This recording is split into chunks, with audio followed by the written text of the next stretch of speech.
Okey, Assalamualaikum dan juga selamat malam diucapkan buat semua penonton-penonton malam ini. Kita bersua lagi untuk kali yang ke-132 dalam segmen Inilah Ceritaku. Okey. Alhamdulillah hari ini seorang lagi yang bakal bersama dengan anda berkongsikan pengalaman beliau, kongsi, mungkin saya akan tanyakan tip untuk menjadi seorang trader yang bagus. Baik, tuan-tuan dan puan-puan, hari ini 20 Julai 2020, episod 132. Dah banyak dah episod. Jadi kalau ada yang terlepas, anda nak menyaksikan segmen Inilah Ceritaku dengan tetamu-tetamu yang lain, anda boleh terus ke kita punya YouTube channel. Di sana kita ada menyediakan playlist yang sangat mudah untuk anda ikuti. Okay, so jangan malu-malu untuk ke CTC channel YouTube dan jangan lupa untuk subscribe.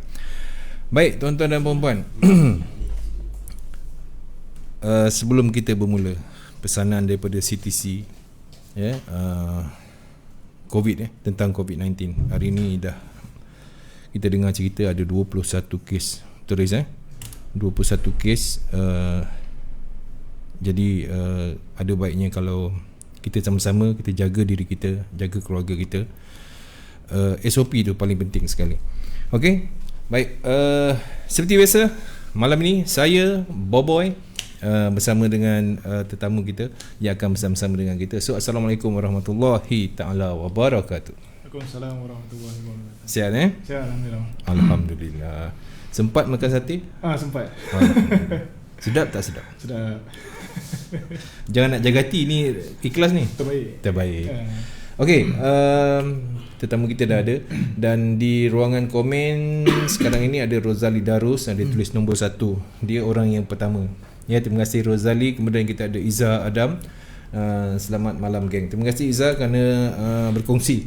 Dan saya minta juga kepada rakan lain supaya kita berkongsi segmen ini, supaya kita sama-sama lebih tahu secara detailnya apa itu trader mata wang asing ataupun pedagang mata wang asing, singkatan Forex.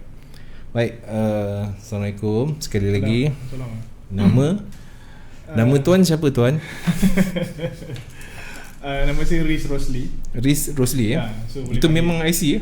Nama penuh dalam IC Noriskan bin Rosli. Wah, sedap nama Noriskan. Ada adik-beradik dengan mana-mana Khan, Salman Khan, Shahrukh Khan tak ada Mak terkenan Hindustan. Terkenan. Mungkin lah. Okey, Mami YJ pun dah masuk. Selamat malam Pak Su dan juga Riz. Baik, Riz ni adalah nama yang dikenali dalam dunia dagangan mata wang asing ataupun forex. Betul? Boleh lah Okey, seperti biasa, mungkin di luar sana kali pertama tengok dia tak tahu siapa Pak Su sembang dengan siapa. So apa kata kalau kita intro dulu sedikit lah latar belakang, nama berasal daripada mana. Boleh? Boleh. Silakan. Assalamualaikum warahmatullahi wabarakatuh. First of all, saya nak ucapkan terima kasih kepada CTC kerana menjemput saya. Terima kasih juga kerana sudi bersama-sama kongsi. Okay. So, nama saya Riz Rosli. Boleh panggil saya Riz. Asal beranak di Kuala Lumpur. Okay. Asal di Kuala Lumpur. Membesar di Merata lah sebab bapak saya askar. Oh biasalah. So saya dah pindah lebih kurang dah 3 ke 4 sekolah. Wow. Yang seingat-ingat Riz berapa negeri dah pergi? KL, Johor, KL balik, Negeri Sembilan, Melaka. Wow. Last Melaka. Last kali KL balik. KL balik.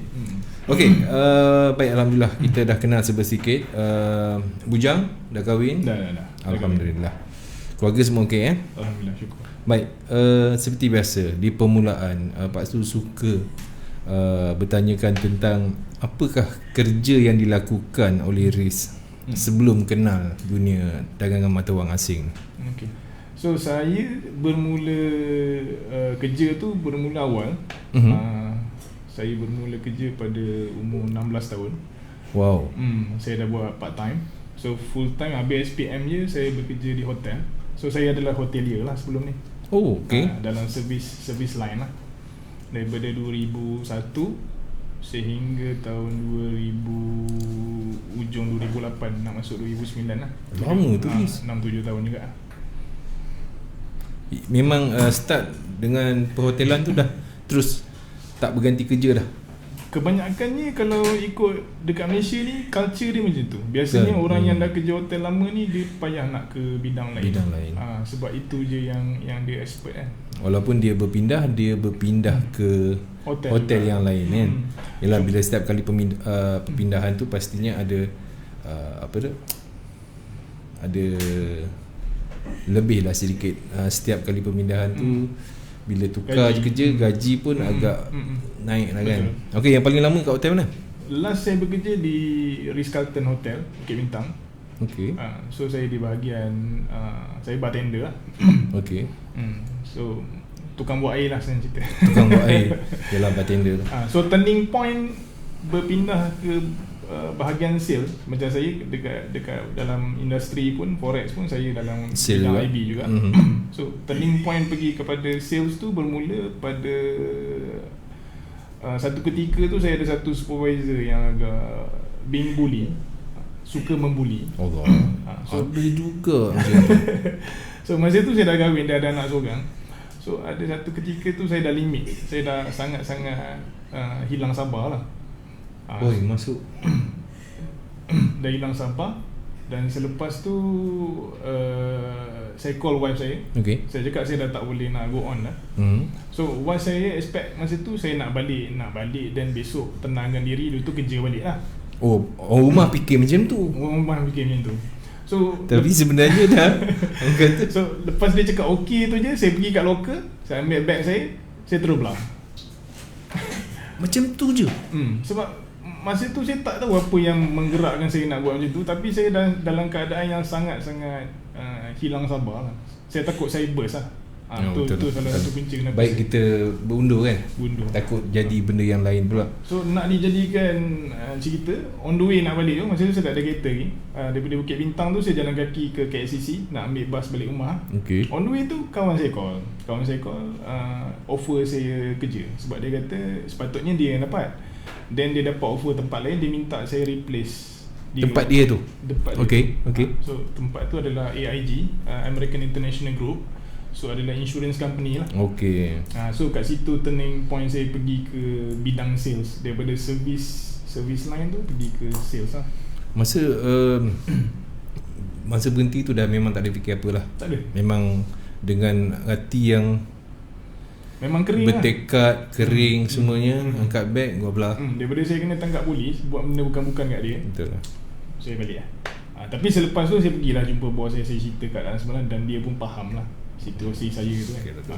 Tapi rasa sayang kan, bila dah lama dalam line perhotelan ni, orang kata bila dah lama dalam satu bidang ni, cerah lah masa depan. Tapi mungkin rezeki tu dah ditulis. Betul. Bukan lama di sana. Betul. Bila saya muhasabah balik, ada sebab jadi macam tu. Kalau tidak saya tak berada di tempat yang saya ada sekarang lah, dalam bidang sales lah. Baik. Okey, masuk bidang insurans, agak satu benda yang sukar nak dibiasakan ataupun macam mana? Saya bidang insurans ni dia bahagian sale lah kan, cari bahagian menjual. So saya duduk di Ampang masa tu. Okay. Ampang Tasik, bekerja di Taman Tun Dr. Ismail. So saya ambil 2 bas 1 train hari-hari. 2 bas 1 train. Daripada Ampang ke KLCC. Baik. KLCC ke KL Central. Daripada KL Central naik bas ke Taman Tun. Selama 6 bulan dengan tak pandai buat sale.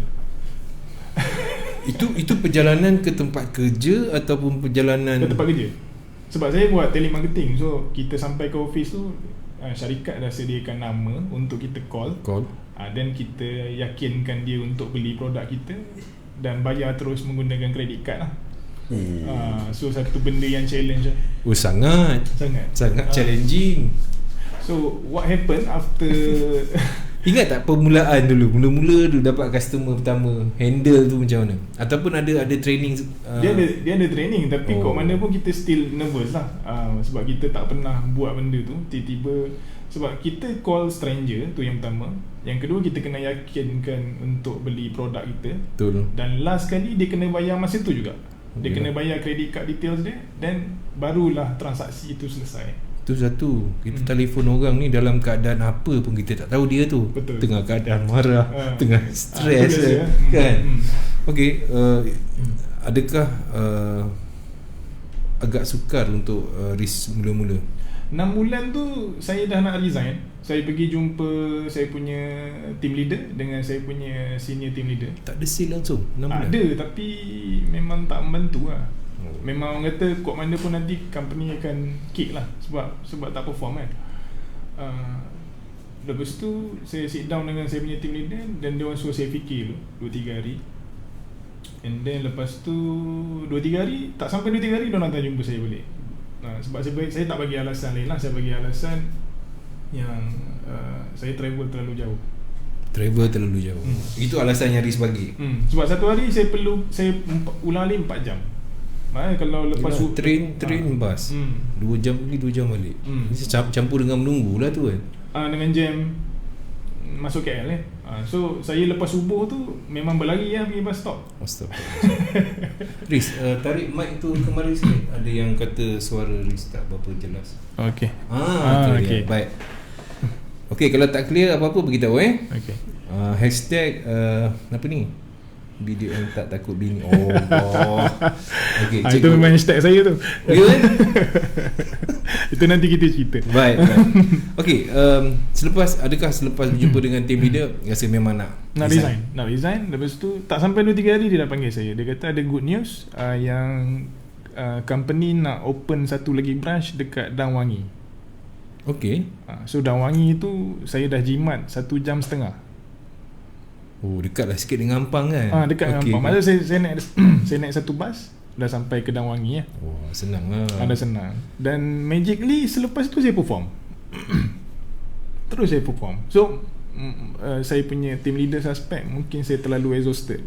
Sebab bila kita bercakap kan, kita menggunakan tone kan. Tone cakap kan. Oh ya, betul. Sampai dah pancit kan.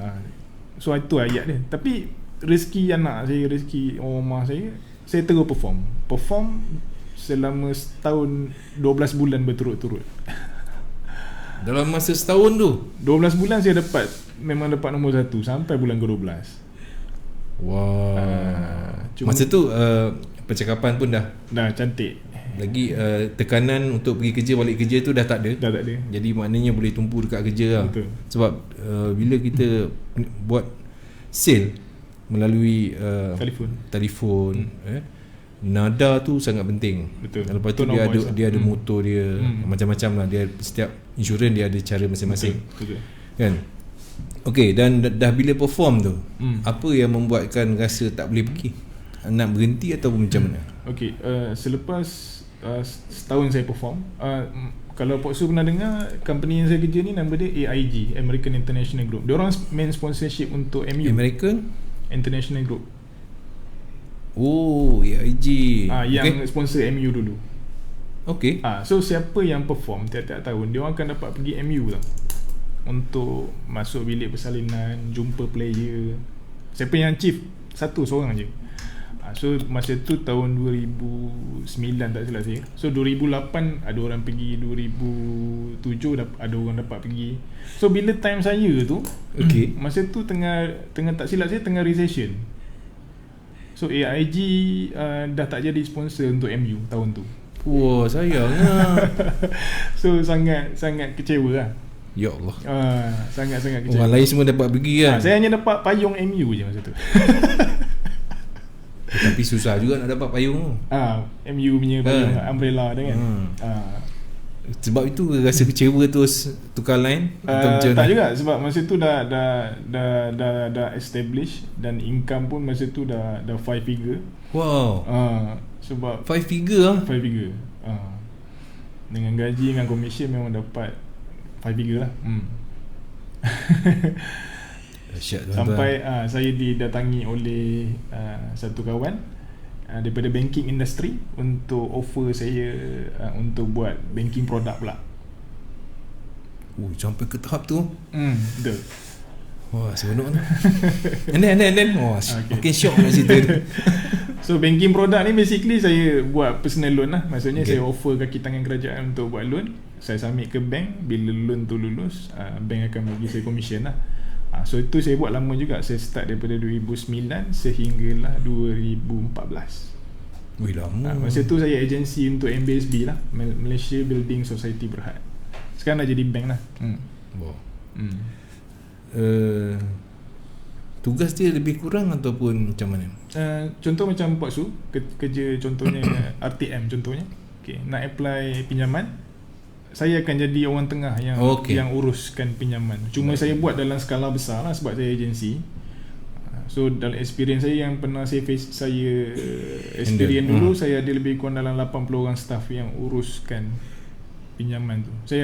Agensi saya ada 80 orang staff. Ramai tu, Riz. Ramai. Saya punya sale bulanan masa tu lebih kurang jumlah loan yang lulus lebih kurang 10 ke 15 juta sebulan. Tapi saya banyak ejen lah, ramai ejen lah. Macam agensi insurans lah, ada agensi untuk pinjaman lah. So lebih kurang macam tu lah.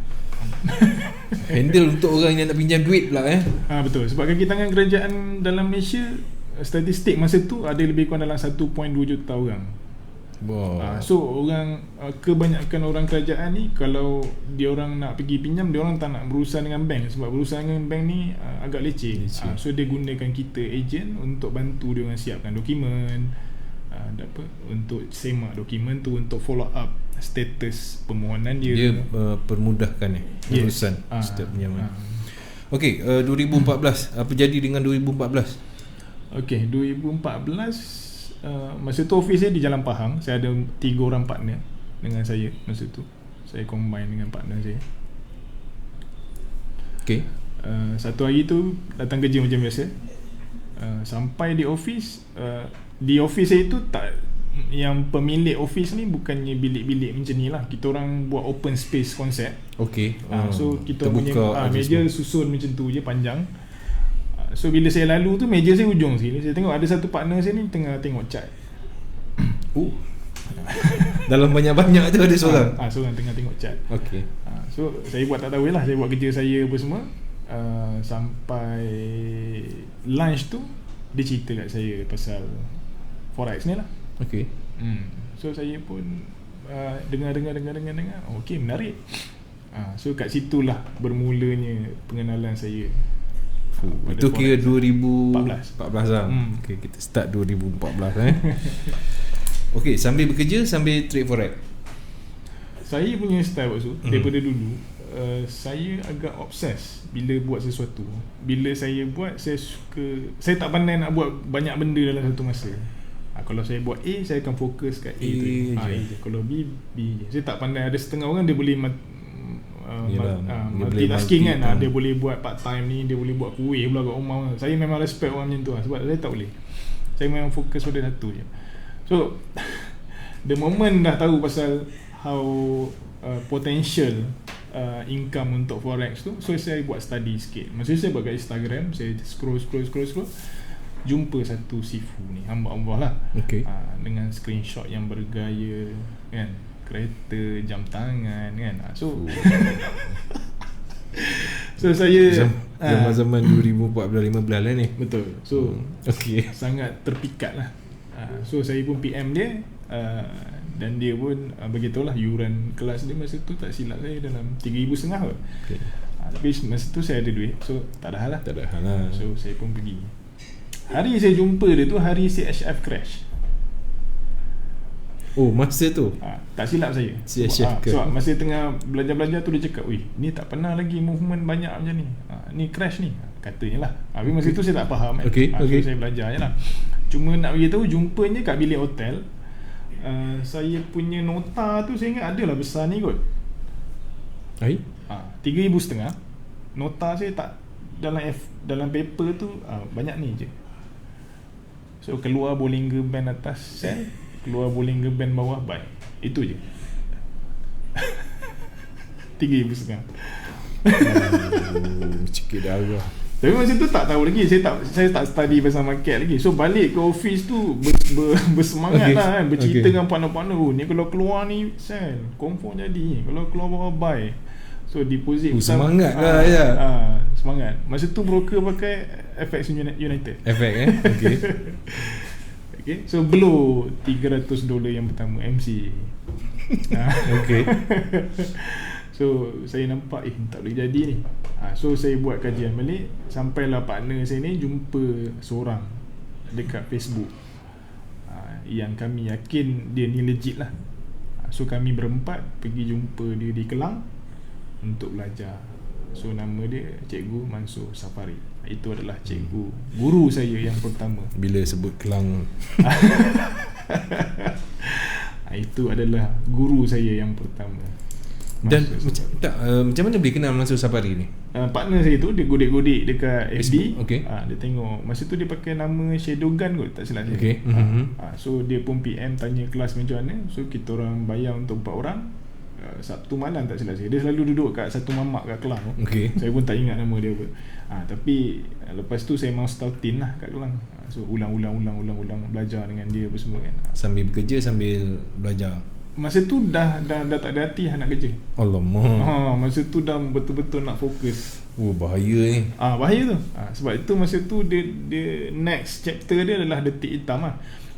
Tak, dia semangat yang datang berkobar-kobar tanpa ilmu ni bahaya. Betul. Memang bahaya. Betul. So langgar dinding lah. Langgar. Langgar. So belajar. Yang jadi punca nak stop bisnes tu, masa tu saya depo $2,500. Akaun tu seminggu je 100%. So lagilah semangat lah. Okay. So saya pun balik cerita dengan Omar. Dan Omar saya ni jenis takkan argue. Dia takkan mudah-mudah untuk argue lah. Kalau saya cakap saya ni liar dah angkuh lah kononnya. Okay. Saya faham. So dia takkan argue dengan saya. So dia kata okay. Dia pun jenis daripada apa saya buat dulu, dia memang support je. So tak ada bangkangan kat situ. So niat tu diteruskan lah. Sebab masa tu pun saving semua ada complete. Saya boleh survive lah setahun ataupun setahun setengah tanpa bekerja. Okay. So lepas tu saya decide dengan partner, saya cakap dengan partner saya nak keluar. Wow. Saya nak fokus. Dengan 2,500 ada spare simpanan lah. Maknanya tak, maksudnya bila dah grow 100% tu dah masa seminggu, dia punya confident level tu dah tahap dewa tu. Dah tahap dewa. Dah tak pandang kiri kanan lah. Astagfirullahaladzim. Bahaya. Siap berhenti kerja lagi. Allah Akbar. Okay, teruskan. Sebab yang set up partnership tu, saya yang set up partnership tu, dan saya juga yang keluar. Tapi sebab diorang masa tu 3 orang je. So diorang tengah ada masalah sikit masa tu. So saya masuk sebagai penyelamat lah. So saya naikkan bisnes balik apa semua. Bisnes dah cantik apa semua. So saya tarik diri keluar. So saya pindah ke Seremban. Pindah ke Seremban? Sebab nak dekat dengan mak saya. Mak saya beli rumah kat situ. Okay. So nawai itu dia nak FTT, nak jaga mak lah. Okay. So nak dekat. Niat tu dah betul? Niat tu dah betul lah. Cuma pencaturan tak betul. Itu yang masalah. Dia boleh confident ni. Confident memang. Okay, lepas pada tu, lepas jumpa dengan Cikgu Mansur Safari, adakah Riz dengan kawan-kawan ni pergi berulang-ulang jumpa atau? Saya seorang je. Macam saya cakap ni, saya obses. So setiap minggu, sebab saya antara murid Cikgu Mansur yang first batch. Seingat saya. Second batch. Masa tu dia tak se-famous hari ni lah. So bukan point saya kat sini, dia ada masa lagi nak jumpa kita kan. Sebab sekarang kan dah terlalu ramai. Sekarang dah tak sempat. Mamak-mamak semua dah tak sempat dah. So masa tu tak ramai dia punya tribe tak cukup besar lagi. So saya ada peluang setiap minggu saya akan ulang ni. Ulang refresh. Memang dia boleh Seremban tu Kelang. Setiap hari Sabtu. So dia merizap macam mana? Rizab ni nak cerita. Okay. Seronok ni. Baru kita cerita pasal forex. Tadi kita starting je. Okay. So bermulalah titik hitam saya dalam bidang forex. So sebulan, 2 bulan, 3 bulan, 4 bulan, 5 bulan, 6 bulan, nothing. Walaupun berdamping dengan Cikgu Mansur Jadilah. Tapi emosi kita lah. emosi kita, kita tak jaga kan. So sebab kita terlalu yakin kan. Full margin. Okay, ceritakan sedikit demi sedikit. So slow and steady. So selepas 6 bulan tak survive juga. Akaun masih turun naik. Adalah profitnya, tapi inconsistent lah. Kadang-kadang overtrade kan. Tapi disebabkan yakin sangat ada saving kan, saya teruskan juga sehingga setahun setengah. Last kali saving dah tak ada. Finish. Khalas. Setahun setengah. Almost lah setahun setengah. Sebab masa tu saya tak tahu lagi pasal IB ni. Saya betul-betul fokus kat trade je masa tu. Saya tak tahu apa itu IB. Betul lah, sebab IB pun baru-baru dalam 3-4 tahun kebelakangan ni yang baru dia betul-betul rancak disembangkan. So sumber income saya daripada trade saja. Betul. Maknanya sebelum tahu IB, trade hari-hari trade ke macam mana? Hari-hari trade. Sebab saya duduk rumah. So memang tak ada buat benda lain. Kerja dah tak ada. Job dah tak ada. So memang kerja saya bangun pagi tengok chart dulu. So kat situ saya nampak yuran kebijaksanaan saya yang paling tinggi dalam hidup saya lah. Saya dah 35 tahun. Saya rasa yang paling tinggi dan paling mahal saya bayar yuran tu adalah ketika tu lah. Tak, bila Riz cakap soal ada simpanan yang boleh menampung selama setahun setengah, itu banyak, Riz. Banyak. Sebab saya cakap tadi, saya yang develop team tu nak jalan. So kita orang share 4 orang pun kita orang boleh dapat 5 figures orang setiap bulan. So banyak. So saya pun bukan jenis, masa tu bukan jenis boros sangat. So saya simpan. So tapi setahun setengah settle lah. Okay, nak cuba buat kesimpulan tapi nak dengar cerita dulu. Okay.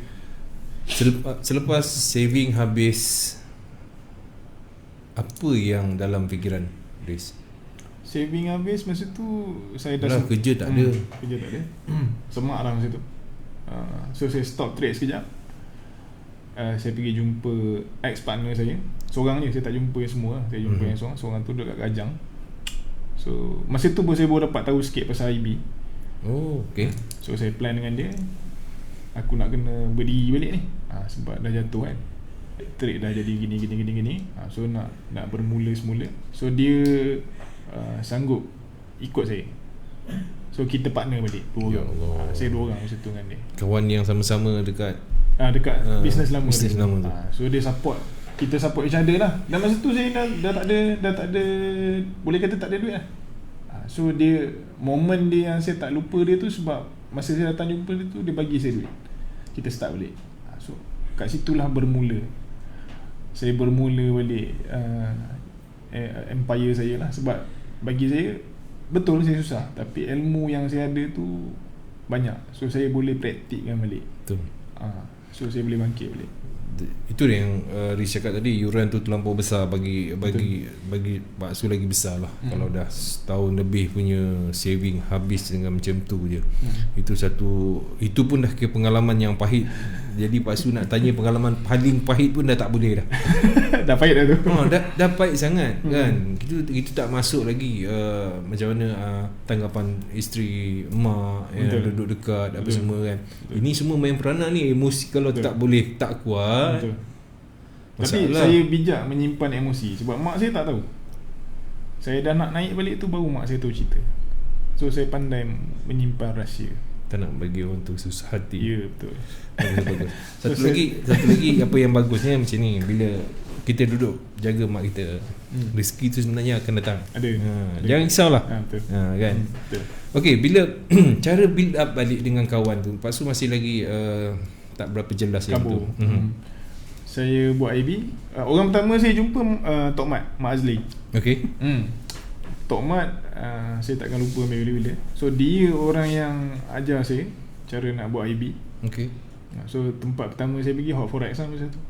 So dia guide saya macam mana nak buat IB, bla bla bla bla. So short time masa tu saya naikkan website, saya buat education, bla bla bla. Within 6 months, boom, naik balik. Alhamdulillah. Kalau masa 6 bulan dengan member tadi tu. Betul. Baik, okey. Itu benda naik semula. Okey, kalau daripada segi trade pula, macam mana? Itu bila dah tahu satu bahagian ke IB, itu nanti di penghujung nanti saya nak tanya juga. Ini daripada sudut trading. So kesimpulan saya, bila saya dah alami situasi macam tu, untuk kita berada dalam industri ni ataupun untuk menjadi trader forex, kita tak boleh ada masalah kewangan. Garanti. Tak boleh ada masalah kewangan. Okey. Itu yang pertama. Maknanya kalau duit tu ngam-ngam je tak payah trade lah. Sebab garanti habis. Garanti. Itu benda yang saya dah buat dulu. Sebab ada satu situasi masa saya full time dulu. Walaupun saya ada duit, tapi saya masih memikirkan monthly tu saya nak bayar sewa rumah, saya nak bayar kereta, nafkah anak bini, bagi kat mak. So itu semua komitmen. So bila kita trade full time tanpa ada spare, so kita akan stress nak adakan duit tu di hujung bulan. Itu yang menyebabkan kita loss. Okay. Semasa kita trade, kita terlampau berharap. Teknik harapan tu tinggi sangat. So duit rumah tak settle lagi, duit kereta tak settle lagi. So kita walaupun ada saving, tapi kita still stress memikirkan benda tu. Itu masa tu yang menyebabkan saya loss. Setahun ya. Setahun setengah.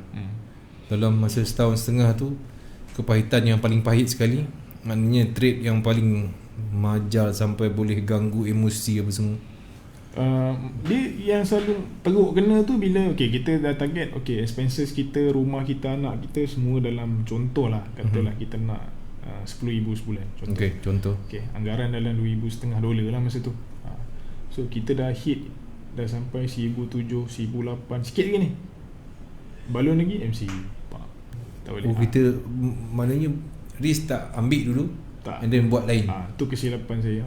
Maknanya kita tak withdraw, tapi sebaliknya kita compound sampai berharap kita dapat yang kita nak tu. Baru withdraw, buat balik. So kat situ kesilapan dari segi money management lah saya nampak, dan emosi. Daripada sudut pembelajaran, kalau di luar sana macam trader baru ataupun dia dah trade tapi masih lagi mungkin pengalaman sama macam this, kan, trade tak pernahnya tenteram. Betul. Kan sepatutnya kita trade ni sebagai wang saku. Betul. Kan kalau kita bekerja, kita nak cari duit lebih. Macam tu kan. Betul. Apa yang mereka perlu ada ni sekarang? Satu, account management lah. Sebab saya cuba satu method. Selepas saya dah balik, saya try satu method di mana saya pecahkan account tu. Baik. Method pecah account ni saya dapat daripada Wawan Popit. So cara Wawan Popit ni, dia pecahkan account. Contoh modal $1,000, dia akan pecahkan ke beberapa account. Dia trade lah macam dia nak trade, tapi bila dia loss, dia hanya loss that particular amount je. Dia takkan loss keseluruhan duit tu. Tapi saya tak dapat direct daripada dia lah. Kawan dia cerita dan saya dengar, menarik idea ni. So saya pun pakai. Ambil dan guna pakai benda tu. Dan dia menjadi? Jadi contoh macam modal 1,000, saya pecahkan 5 account, $200, $200. Okey dah. So saya sebat lah macam mana pun, tetap $200 je loss.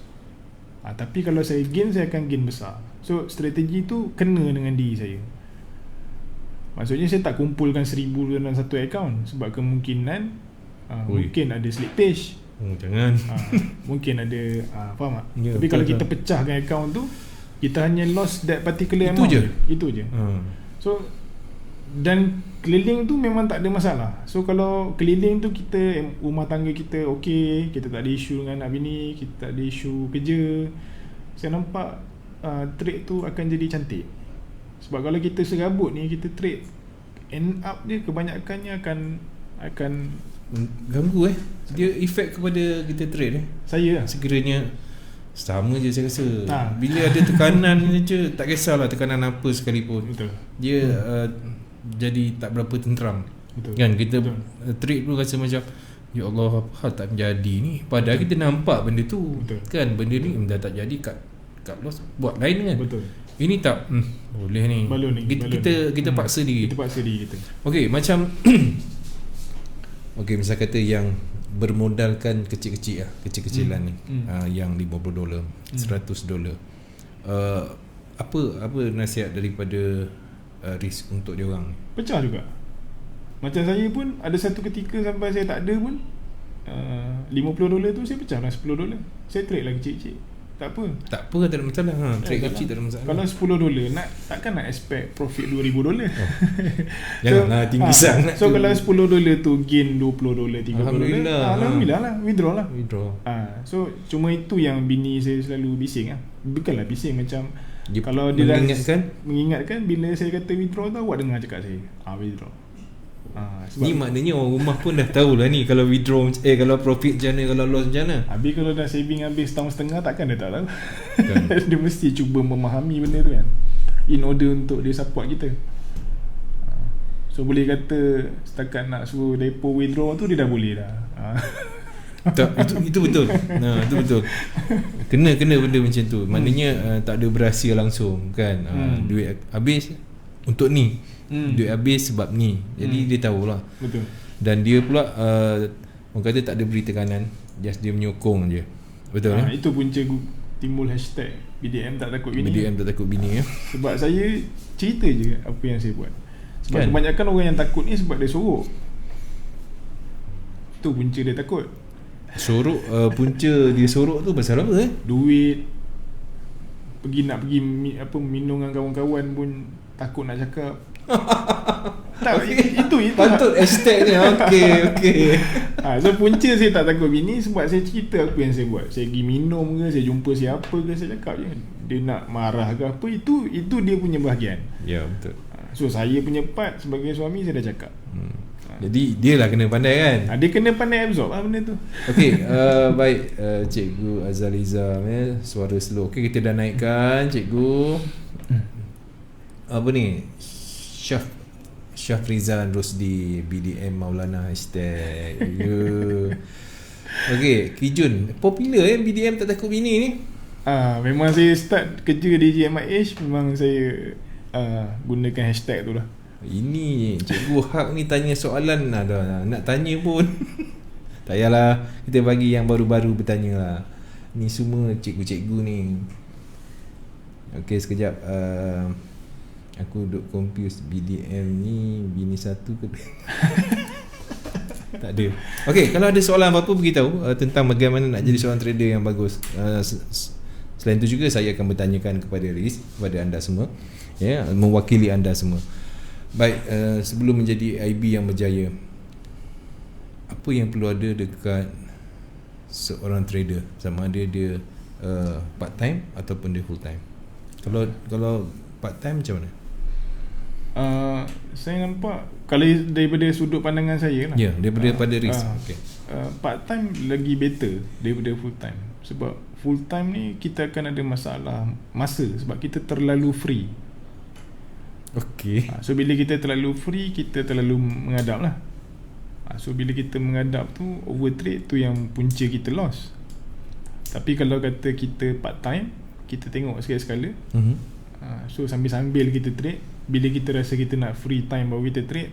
Saya nampak, kalau saya sendiri nampak progress berbanding kalau saya mengadap. Sebab saya dah buat dah dulu setahun setengah. Yalah. So result dia saya dah nampak. Dah tahu pun result dia macam mana kan.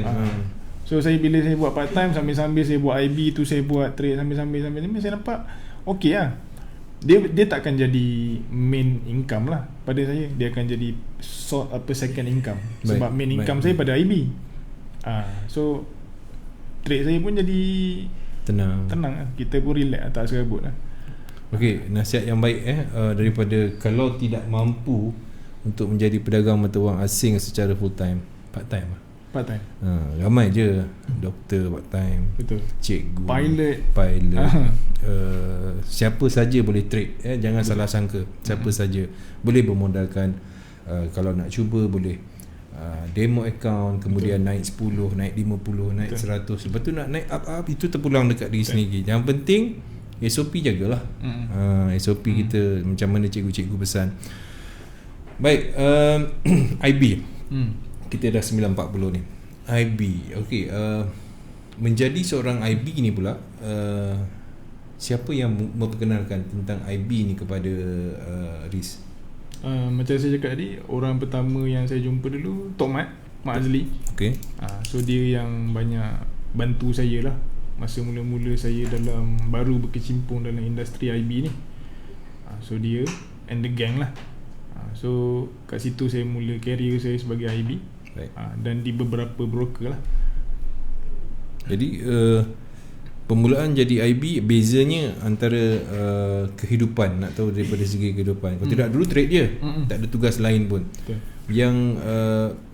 Yang Riz kata bersama dengan rakan yang membantu dan juga Tok Mat, dia buat team, saya punya team sendiri. Okay. So Tok Mat lebih kepada konsult lah. Okay. Macam mana nak buat, macam mana nak besarkan network, kat mana naik iklan. So benda tu saya banyak belajar daripada dia.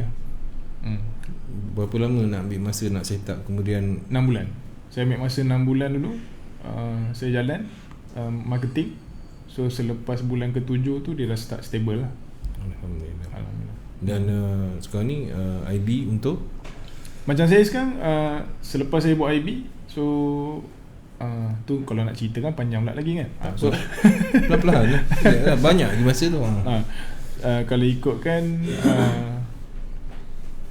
ada pahit yang kedua, tapi selepas IB tu lah. So maksudnya selepas IB tu ada lagi pengalaman masa buat IB. Tu cerita sikit boleh? Kita tak pernah dengar tentang masalah trade, kita dah lalu. IB konsep yang sama, pengurusan. Masa tu saya buat team untuk EA.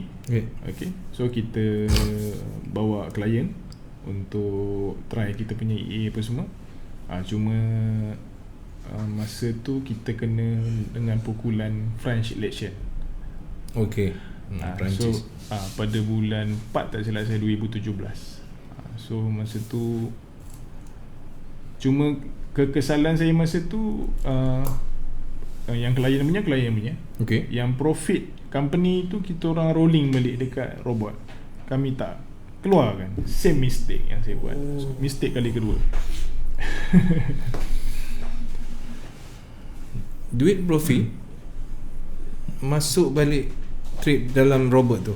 Masuk balik, compounding balik. Tamak lah. Yelah. Okay.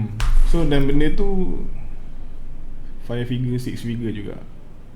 So itu betul-betul menguji betul tu. Betul. Saya lepas kejadian tu setahun juga murung kan. Okay. Dia yelah, duit amount dia tu banyak.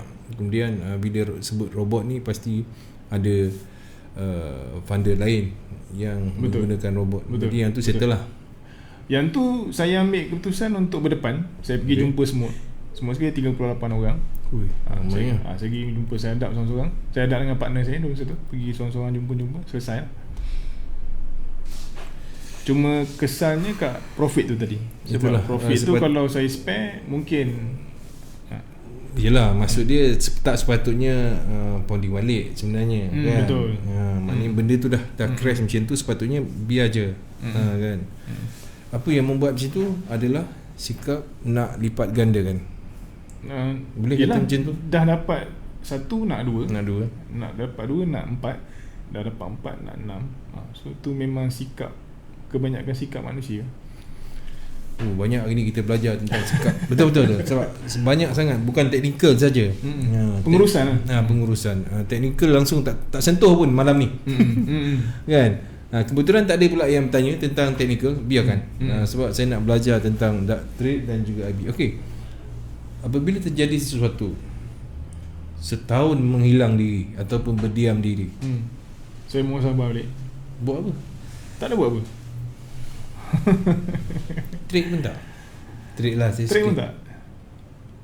Sebab saya merajuk ke apa? Dia bukan, macam saya mengkaji balik apa isu dia, kenapa jadi macam tu, kat mana silap saya kan. So So saya nampak IB ni, kita dalam network ni kita kena ada dua-dua market. Maksudnya kita kena ada corporate client juga. Baik. Dan dalam masa yang sama kita kena attend retail punya market juga. Sebab masa tu saya tak ada langsung pengalaman dalam retail market. Maksudnya klien yang ramai saya tak pernah ada. So saya tak pernah belajar. Sehinggalah saya berjumpa dengan Abang Roy Faizal. Jumpa dengan Abang Roy bila? 2019 bulan November. Ini orang yang saya boleh kata manusia yang menarik saya semula ke alam yang nyata. Macam mana boleh yelah dah setahun. Maknanya dah dalam setahun berdiam diri tu dah tahu lah punca apa semua. Dah tahu. Dan datang pula Abang Roy ni untuk menyelamatkan daripada membantu lah. Dia membantu pula. So masa tu adakah dah betul-betul bersedia untuk betul sebab saya nak belajar macam mana nak penetrate market retail masa tu. Sebab saya lebih fokus pada sebelum ni pada manage fund, maksudnya fund yang besar dengan klien yang tak ramai. Sebab anggapan saya dulu lagi kurang lagi saya tak sakit kepala. Dulu punya tanggapan. Dulu. Tapi bila jadi suatu problem, satu network tu kalau collapse, semua collapse lah. Tapi bila kita ada retail market, kita punya network tu akan jadi balance. Betul. Sebab kita datang daripada ramai group, so mungkin ada satu dua yang pergi tempat lain, tapi kita ada backup yang lain. Tapi kalau kata kita fokus pada satu network, kalau network tu pergi tempat lain, kita dah tak ada apa lah. Tak ada apa. Cici. Muhammad Afiq, salam Pak Su dan juga Riz. Saya tak tunggu soalan kalau tak ada. Ni Rizam Power. Hai. Baik. Tak ada soalan, kita teruskan lagi. Langkah pertama yang diambil selepas berjumpa dengan Abang Roy? Dia tanya saya macam mana saya jarah saya sebelum ni. Saya cerita. So saya kat saya nak belajar cara nak buat retail lah. Retail market. So sehinggalah saya join JMI pada 1 Disember 2019. So dari situ saya diasuh oleh beliau dan beberapa senior-senior saya lah, seperti Nakiuddin Shah, Faizal Hashim, Yani Jaafar. So ni 4 orang ni manusia yang membentuk saya lah untuk pergi ke arah retail market sehingga hari ni lah. Yelah, dalam masa waktu setahun ni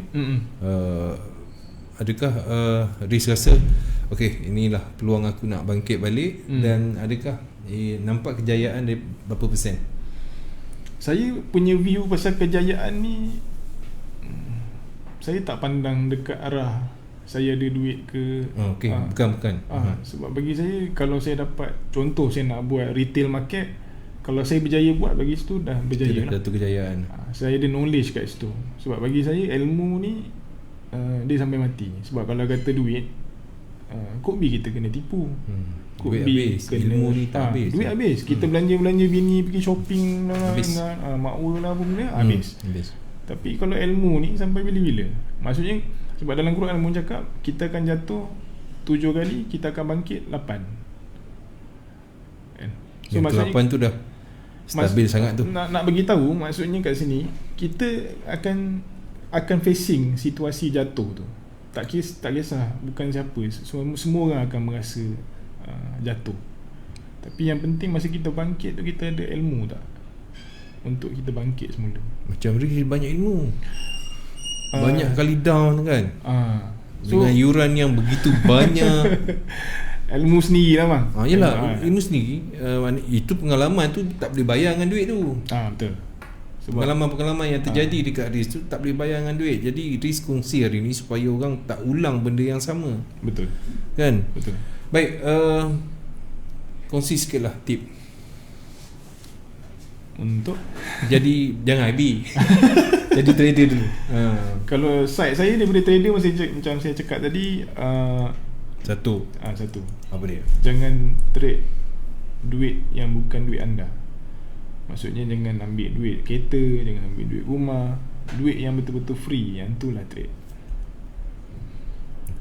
Yang kedua, pecah account. Jangan trade pada satu account. Pecah Jarang orang sebut benda-benda ni. Okey, 3. Kita dah tahu tadi alasannya sebab apa kena pecah akaun. Ialah kalau kita trade dalam satu akaun, ada 5 akaun tu sajalah. Jangan pun kita ada standby 4 lagi yang boleh Betul. bangkitkan balik akaun yang rugi ni. Betul. Yang ni saya dengar daripada cikgu. Banyaklah cikgu-cikgu yang berjaya semua buat macam tu. Yang lain 3, jangan jadikan tu trading ni, elakkan jadikan full time. Sebab tak semua orang boleh ada emosi yang stabil. Sebab kita manusia ni sentiasa ada turun dan naik emosi dia. Kobe hari ni kita okey, kita senyum lah, kita pun hantar screenshot kat Facebook apa semua kan. Itu besok tiba-tiba bergaduh dengan bini lah, bini nak tengok telefon tak bagilah, tension. So saya tak galakkan full time, buat part time. Maknanya itu satu nasihat atau pandangan daripada tu Cuma pilihan saya buat IB untuk mengurangkan kekerapan saya di depan cat lah. Baik, selain untuk jadi trader ada lagi nak ditambah? Ni dia orang tengah dengar je masing-masing ni. Ni sebab kita nak bantu dia orang. Supaya yalah, macam cerita risk ni rasa walaupun kita tak detailkan dalam setahun setengah tu kecundang, and then bangkit balik, and then jatuh lagi, masa jadi IB pun jatuh lagi. Ni baru nak naik balik. Semangat apa yang risk bawa ni? Anak dan isteri. Sebab dapat sokongan daripada dia orang. Mak ada lagi? Mak, anak, isteri, ibu. Yang bagi sokongan tu ramai lah. Even kawan-kawan saya pun macam Azalizan, Fishing Effect. Itu antara orang yang cuba tarik saya bila saya tengah terlentang. So rezeki saya, kawan-kawan saya walaupun kenal sekejap pun dia orang bantu kan. Macam Azalizan datang daripada Perlis, datang jumpa saya. Macam Fishing datang daripada Melaka, datang jumpa saya. So orang-orang macam ni susah nak cari lah. Even Abang Roy tak kenal saya. Dia tak kenal langsung saya. Sebab masa tu saya di belakang, saya bukan buat IB yang macam sekarang ni orang kenal kan.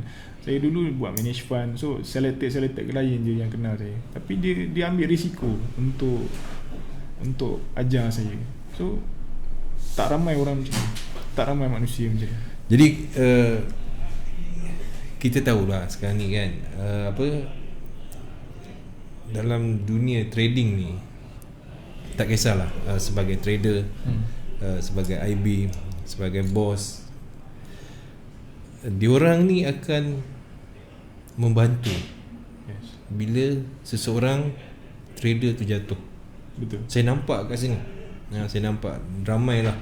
Kadang-kadang dia tak kenal pun, tiba-tiba cikgu ni telefon dia. Betul. Kau nak naik balik, kau nak maju balik, dia akan naikkan semangat kita. Yang insan-insan yang disebut tadi tu, dia yalah, saya pun kenal baru 5-6 tahun dengan dia orang. Tapi saya nampak kepribadian tu. Bagaimana dia nak bantu orang lain supaya jadi macam mereka. Mereka pun sama juga, mungkin lagi teruk lagi kan. Tapi surprisingly, dia orang waktu dia orang bantu tu pun dia orang tak kenal saya sangat. Baru-baru je. Tu saya cakap. So susah nak cari manusia-manusia macam ni. So jangan lupa dia orang. Anda dikelilingi dengan orang-orang yang baik, yang bagus. Itu yang Tuhannya. Itu yang bagusnya. Baik, jika modal 100 USD, berapakah make profit untuk 1 sen boleh diambil untuk 1 hari daripada Lee Hanani? Macam ni? Dia modal dia 100 USD. Okay. Berapakah maksimum profit untuk 1 sen boleh ambil untuk 1 hari?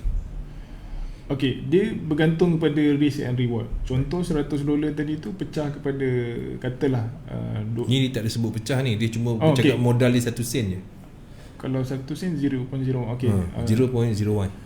Tengok pada setup tu lah. Macam saya akan tengok stop loss saya, setiap kali saya entry tu katalah stop loss saya $10 contoh. Maksudnya kalau kata analisa saya salah, saya akan loss $10. Sekurang-kurangnya profit saya akan ambil 2 kali ganda lah.